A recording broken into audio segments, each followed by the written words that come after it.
इस गर्मी में ऐसी ताजगी का एहसास।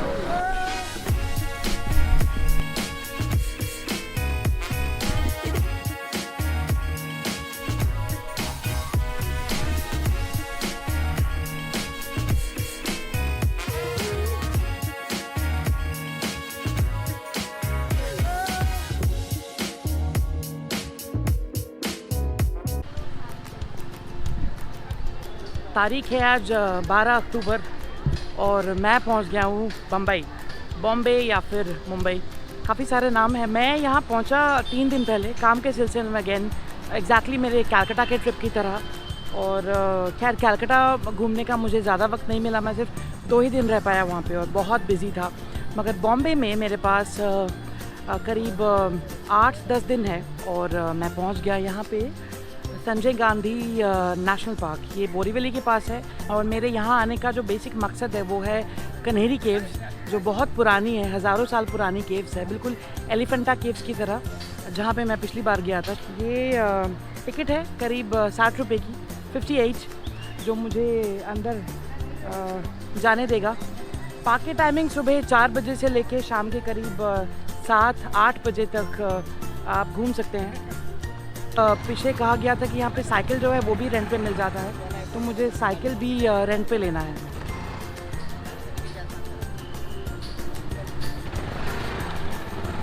ये टिकट आप लेंगे और साइकिल कहाँ मिलेगा रेंट पे? Okay, thank you. Ticket check मैंने करा लिया है और इन्होंने मुझे कहा कि साइकिल रेंट ओके बिल्कुल मेरे सामने है। ये मुझे अपने शहर दिल्ली की याद दिला रही है। काफ़ी सारे साइकिल एक शेड के नीचे पार्क्ड है और साथ में एक काउंटर है जहाँ से आप आराम से साइकिल रेंट पे ले सकते हैं। मुझे पता करना है कि पैसे कितने लगेंगे। ज़्यादा नहीं लगने चाहिए क्योंकि ये प्राइवेटली ओन नहीं है, ये पूरा जो महाराष्ट्र गवर्नमेंट है उनके थ्रू मैनेज्ड है। So let's see. साइकिल चाहिए रेंट पे 84 टू आवर्स 300 डिपॉजिट। आप एटीएम लेते हैं या गूगल पे? गूगल पे नहीं, ओनली कैश। साइकिल मुझे मिल गई है पर आवर का 80 रुपये। उसके बाद हर आधे घंटे के ये लोग 20 रुपये ले रहे हैं। यहाँ पे प्रॉब्लम ये है कि इंडिया डिजिटल हो चुका है मगर ये लोग नहीं हो पाए हैं, तो हर जगह मैं अपना पासपोर्ट देता हूँ, पासपोर्ट का स्कैन, मगर इनको फ़िज़िकल कॉपी जो है वो रखना है। वो अगर मुझे पर होता भी तो मैं इनको नहीं देता। तो इन लोगों ने मुझे ये प्राइवेट साइकिल दिया है जिसका कोई रसीद नहीं है और 500 रुपये डिपॉजिट जो रिफंडेबल है और प्राइस सेम है। इस साइकिल में थोड़ी प्रॉब्लम है, इसमें अलाइनमेंट की थोड़ी सी दिक्कत है, तो मैंने कहा कि बदल दो। मगर खैर इस वक्त सारी साइकिल जो है वो जा चुकी हैं और इनके पास सिर्फ एक लास्ट आखिरी साइकिल अवेलेबल थी जो उन्होंने मुझे दिया है। और ये चला के मुझे 7 किलोमीटर वन वे जाना है कन्हेरी केव्स के लिए और 7 किलोमीटर मतलब 14 किलोमीटर साइकिलिंग करना है मिनिमम इसके अंदर। और 6 बजे तक का वक्त है मेरे पास। मौसम अच्छा है तो गर्मी नहीं लग रही है और इन लोगों ने मुझे कहा कि ढलान पे नहीं चलाने के लिए। तो लेट्स सी। और आगे शायद कोई मैप है जहाँ पे इस पूरे जगह के बारे में बताया गया है। वाह, स्पीड ब्रेकर, मैं गिरते गिरते बचा। अच्छा लग रहा है मुझे। ऐसे नेशनल पार्क्स, फॉरेस्ट हमेशा से ही बहुत ज़्यादा पसंद है। काफ़ी टूरिस्ट है यहाँ पे, मैंने एक्सपेक्ट नहीं किया था, मगर और सड़कें जो हैं वो माशाल्लाह शानदार एकदम। ओके, मैप मेरे पीछे रह गया है, मुझे पीछे वापस जाना है। तो मेरे पीछे जो है ये है संजय गांधी नेशनल पार्क का पूरा मैप एक, और यहाँ पे लिखा हुआ है कि कहाँ कहाँ क्या क्या है। यहाँ पे बोटिंग है, यहाँ पे लिखा हुआ है टाइगर ओरिएंटेशन सेंटर जहाँ पे बाघों के बारे में बताया जाता है। मुझे पता नहीं कि यहाँ पे कोई एक भी टाइगर है या नहीं। और कन्हेरी केव जो है वो बिल्कुल आखिर में है। I think I am hoping कि वो जंगल के बिल्कुल बीचों बीच है। 7 किलोमीटर, तो मैं बीच में फ़िलहाल कहीं नहीं रुकने वाला, सीधा 7 किलोमीटर साइकिलिंग करके कन्हेरी केव तक मुझे पहुँचना है। निकलते हैं।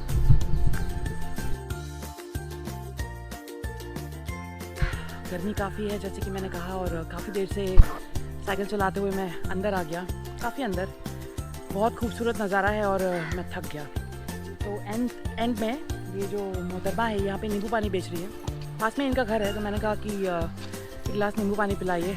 एक गिलास पी चुका मैं, बहुत अच्छा लगा। एक गिलास और बनाने के लिए बोला मैंने, वही चल रहा है। और मुझे लगता है करीब 3-4 किलोमीटर मैं आ गया अंदर, और करीब 3-3.5 किलोमीटर है कनेरी केव्स के लिए। हाँ, तो इतना ही है, मेरा अंदाज़ा सही निकला।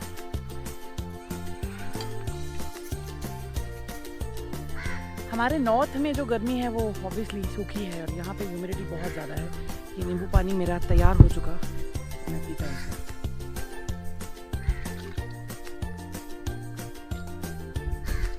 बहुत ही उम्दा। इसमें जलजीरा भी डाला है आपने, जलजीरा है, नींबू है और थोड़ा चीनी का शरबत और बाकी पानी।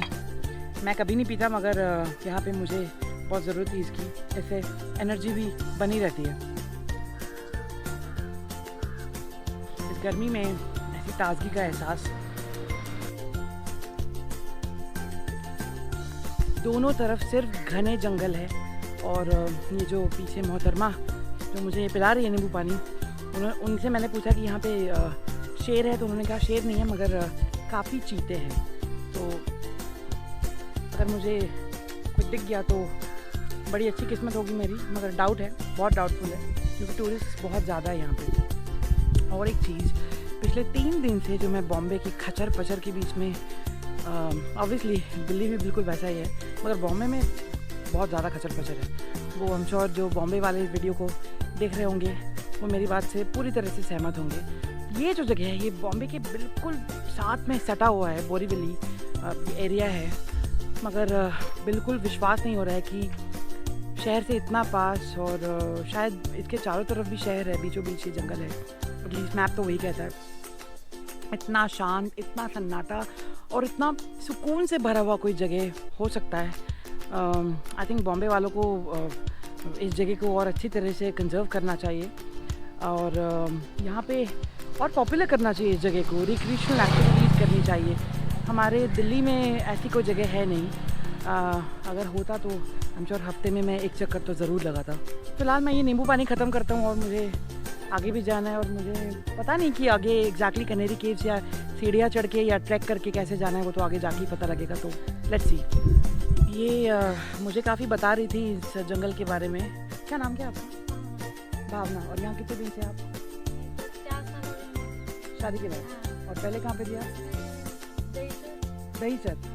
दहीसर का नाम तो सुना है मैंने, और ये सावधान इंडिया में इन जगहों का नाम काफ़ी लिया जाता है ना? आप देखिए, हाँ, अभी इधर लाइट है तो दिखती नहीं। तो यहाँ पे बिजली नहीं है, सोलर एनर्जी के थ्रू यहाँ पे पूरा जो है हिसाब किताब वो चलता है, ये मुझे बता रही है। और ये जो जगह है मेरे चारों तरफ, ये पिच रोड है और दिन का समय है। तो ये जो भावना जी है, इन्होंने मुझे अभी अभी कहा कि रात को यहाँ पे चीते आते हैं, जो सुन के मुझे थोड़ा अजीब सा लग रहा है, मगर मैं तो जंगलों में जाता रहता हूँ, खैर कोई बात नहीं। और दिन में जब गाड़ियों की आवाज़ आती है तो डर के मारे जानवर जो है वो सड़कों पे नहीं आते हैं। तो आई थिंक यहाँ पे रात को कभी आना चाहिए, है ना, चीता देखने। अलाउड नहीं है यहाँ, गाँव वालों से दोस्ती करके उनके घर पे आके रहेंगे, नहीं ऐसे भी अलाउड नहीं है।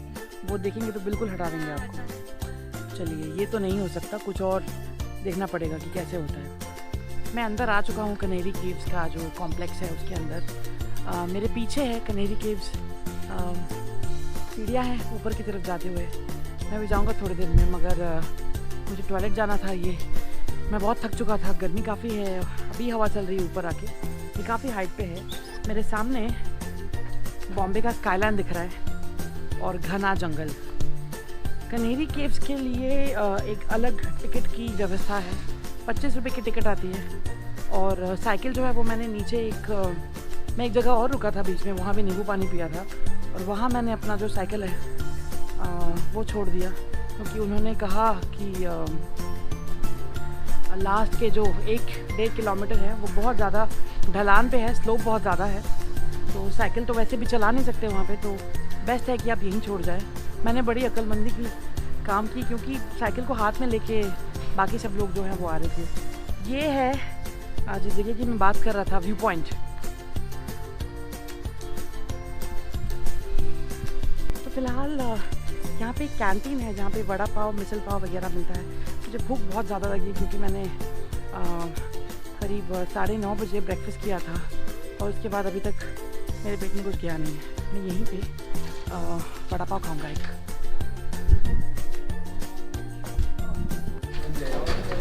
चटनी हाँ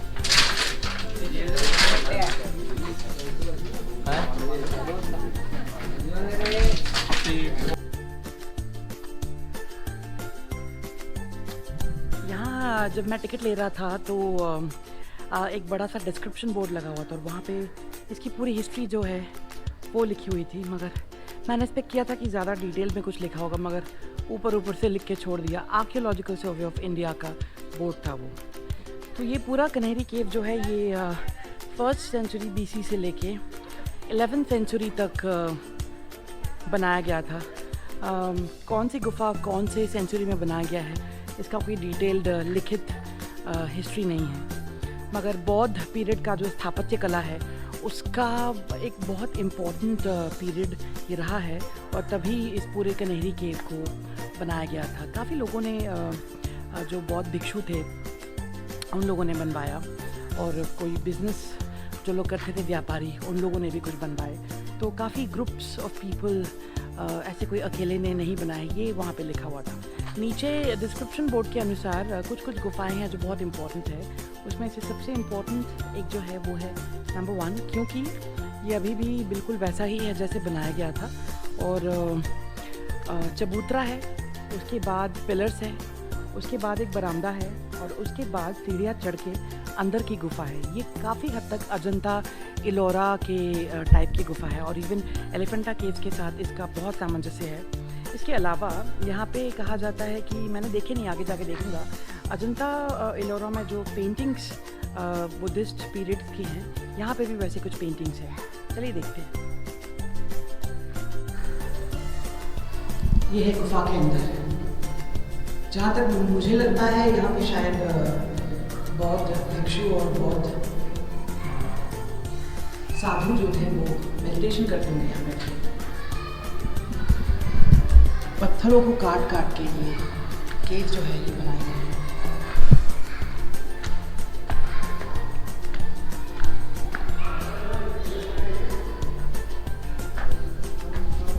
ये बंद है, आगे और कोई रास्ता नहीं है जाने का और ये बाहर।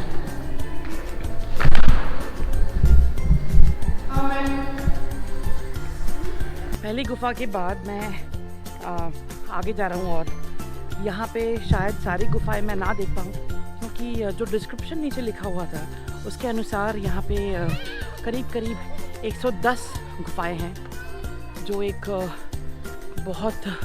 मुझे तो बहुत ही अचंभे में डाल रही हैं कि इतनी सारी गुफाएं। मगर इंडिया के टूरिस्ट मैप में कन्हेरी केव्स का उल्लेख जो है बहुत कम मिलेगा। मोस्टली अजंता एलोरा, एलिफेंटा फिर भी मिल जाएगा, मगर एलिफेंटा से बहुत शानदार गुफाएं हैं, बहुत ही बढ़िया। क्योंकि मैं 2 साल पहले एलिफेंटा केव्स गया था और उसके सामने ये गुफाएं बहुत ही खूबसूरत है।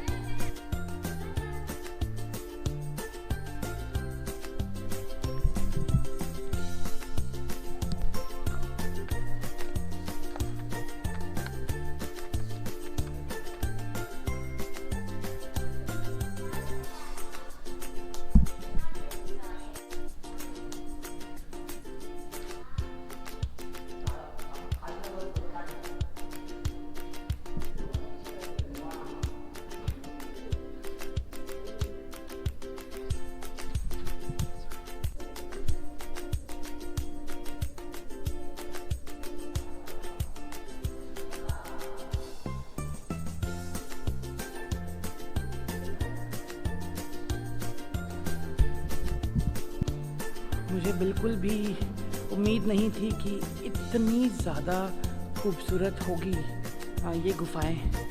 अभी अक्टूबर का महीना चल रहा है और 2 महीने बाद दिसंबर के एंड में मेरा प्लान है जॉर्डन जाने का।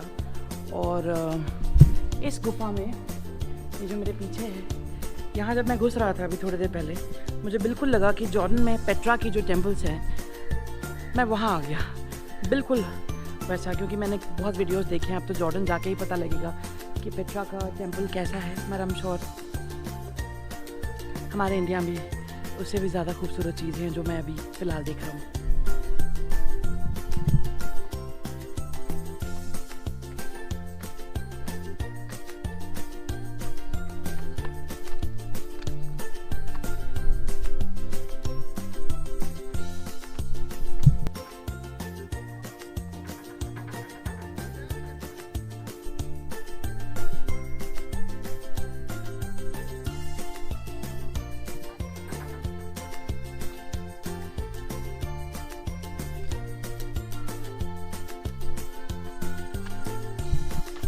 मैं यहाँ पिछले 2 घंटे से भी ऊपर हो गया मुझे घूमते हुए। मैं बहुत बुरी तरह थक गया और एनर्जी नहीं है।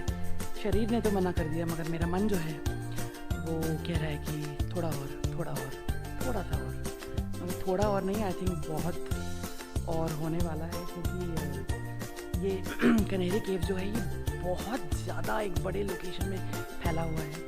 और अभी मैं क्रॉस कर रहा था उस तरफ से, तो 82 नंबर गुफा मैं देख चुका हूँ। ऑब्वियसली हर एक में मैं नहीं घुस पाया, सिर्फ जो बड़े बड़े हैं या फिर बहुत इंटरेस्टिंग जो है उनमें से एक इंटरेस्टिंग गुफा के सामने मैं इस वक्त खड़ा हूँ और कुछ ऐसा है।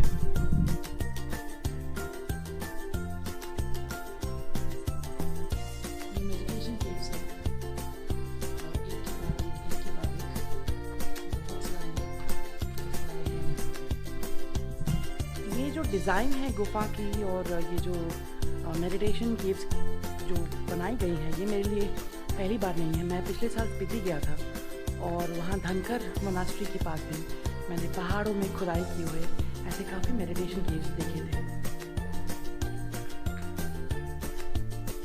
अंदर मेरी अपनी आवाज़ जो है वो गूंज रही है, तो ये परफेक्ट लोकेशन है ध्यान लगाने के लिए, योग करने के लिए, मेडिटेशन करने के लिए।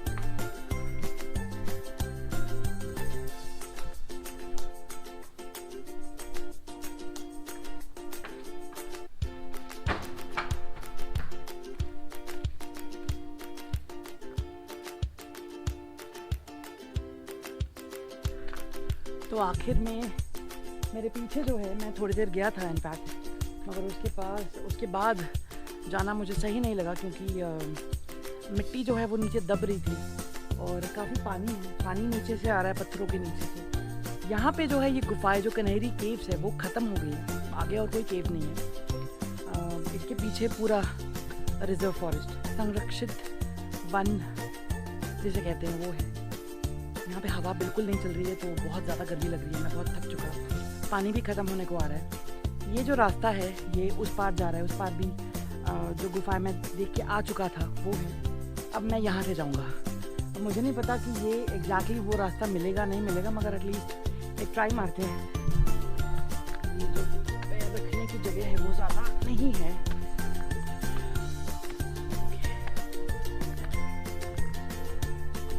ये रास्ता कहाँ निकलता है?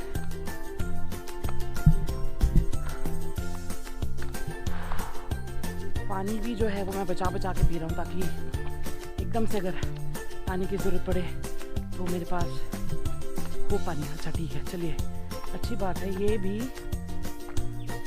गुफा की तरफ ही निकली है, मुझे इतना चल के नहीं जाना पड़ा, मैं इस तरफ से निकल जाऊँगा। एक और खूबसूरत गुफा बिल्कुल मेरे सामने।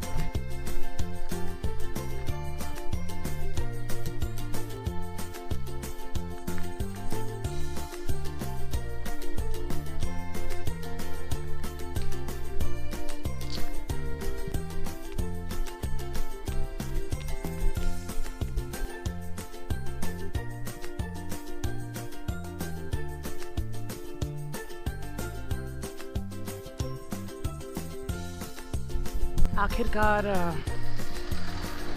बहुत दिनों से मेरी दिली ख्वाहिश थी कि मैं देखूं कनेरी केव्स और आज वो ख्वाहिश पूरी हो गई मेरी। बहुत ही अच्छा अनुभव रहा मेरा और बहुत अच्छा लग रहा है। इतने थक जाने के बावजूद भी मैं सारी गुफाएं देख पाया, मैं बिल्कुल आखिरी छोर तक जा पाया। जहाँ पे रिजर्व फॉरेस्ट जो है वो शुरू हो जाता है। केव्स बिल्कुल ख़त्म हो जाते हैं वहाँ पे। और मेरे पीछे रह गए कनेरी केव्स का जो पूरा कंपाउंड है।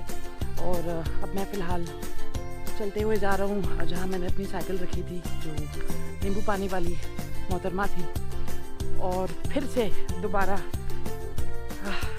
इस थके हारे हालत में मुझे 7 किलोमीटर साइकिलिंग करके नेशनल पार्क का जो एंट्रेंस गेट है वहाँ जाना है। और ऑफ कोर्स मुझे अपने रिफ़ंड के 500 रुपये जो हैं वो भी वापस लेने हैं और वहाँ से लोकल ट्रेन पकड़ के होटल वापस। मेरे दोनों तरफ है बिल्कुल घने जंगल और बीच में से ये नेशनल पार्क का रोड। रास्ता बहुत ही अच्छा है और बहुत वेल मेंटेन्ड है।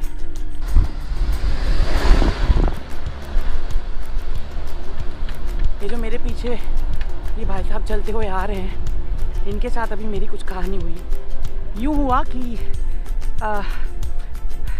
मेरी साइकिल की चेन उतर गई। और ज़िंदगी में कुछ बेसिक चीज़ें होती हैं जो हर किसी को पता होना चाहिए, और जिनमें से ऐसी काफ़ी चीज़ें हैं जो मुझे नहीं पता। उनमें से एक है साइकिल की चेन कैसे लगाते हैं। मैं साइकिलिंग बहुत करता हूँ मगर मुझे ये नहीं पता, क्योंकि मेरे साथ कभी नहीं हुआ, पहली बार। और जिस वक्त ये हुआ उस वक्त चारों तरफ कोई नहीं था, सिर्फ ये भाई साहब थे। और मैंने इनको पूछा कि आपको साइकिल की चेन लगानी आती है? ये इन्होंने मुझे हाँ ना कुछ नहीं बोला, चुपचाप आए। कान में इनका हेडफोन था, पूरे स्टाइल से आए, साइकिल की चेन लगाई और कहा कि चलो हो गया। मैंने कहा बहुत बहुत शुक्रिया आपका। तो ऐसे ही राह चलते काफ़ी मुसाफिर आपको मिल जाते हैं जो मददगार होते हैं।